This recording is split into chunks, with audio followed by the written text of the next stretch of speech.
Ahojte, viacerí sa asi ešte stále riadite heslom Som doma, čo je výborné vzhľadom na mimoriadnu situáciu, ale tá keď skončí, tak budeme musieť opäť naštartovať cestovný ruch na Slovensku.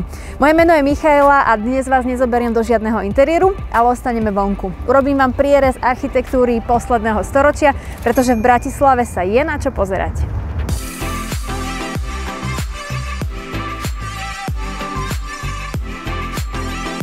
Nový duch moderny sa završil výstavbou prvého bratislavského mrakodrapu Manderláku. Je pomenovaný po svojom majiteľovi Rudolfovi Manderlovi, ktorý sa na svojich cestách Chicagom inšpiroval vysokými budovami a tak si nechal v Bratislave postaviť svoj vlastný mrakodrap. Pre nás v dnešnej dobe 12 poschodí nie je nič mimoriadne, ale treba si uvedomiť, že s výstavbou sa začalo v roku 1935. Ďalšou zaujímavou stavbou je obchodný dom firmy Bohuslav Brouk.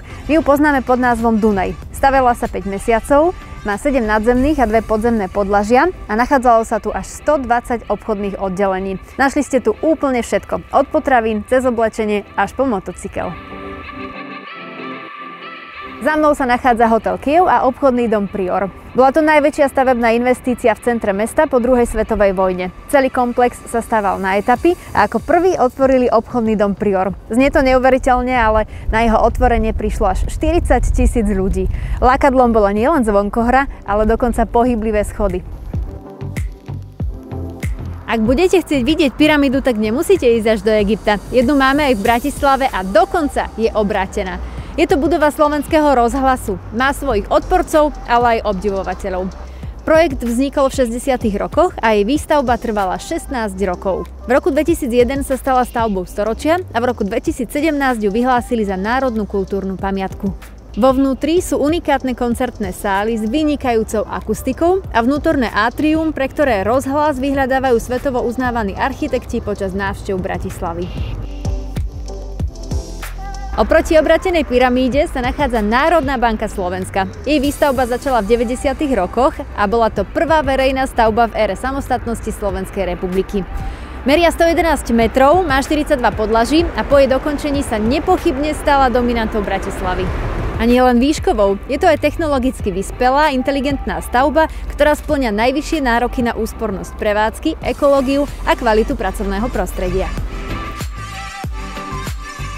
Ak sa v Bratislave rozhodnete zažiť kultúru a pozrieť si divadelné predstavenie, tak je možné, že vás vietor zaveje aj do novej budovy Slovenského národného divadla. Začala sa stavať v roku 1986 a výstavba tejto budovy trvala 21 rokov. Budova má 7 podlaží, 3 hlavné sály a možno to tak nevyzerá, ale až 2000 miestností.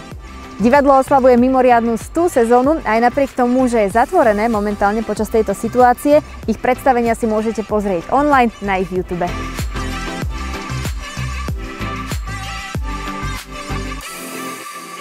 Eurovea bola postavená na mieste bývalého prístavu. Bola to dlho zanedbávaná oblasť a dnes je to moderná časť, ktorá spojila historické centrum s Dunajom. Pri vstupe do budovy sa nebojte dať hlavu hore. Určite vás zaujíma aj sklenená kupola, ktorú tvorí 2300 trojuholníkov. No a cez tie slnečné lúče vytvárajú veľmi zaujímavé efekty.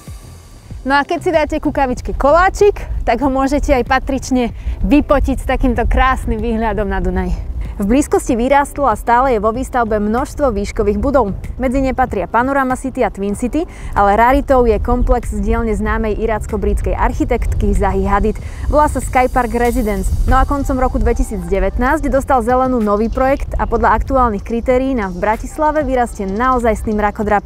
Budova bude totiž dosahovať výšku 168 metrov. Verím, že sa vám táto virtuálna prehliadka páčila a že sa už čoskoro bez rúšok uvidíme v uliciach Bratislavy naživo.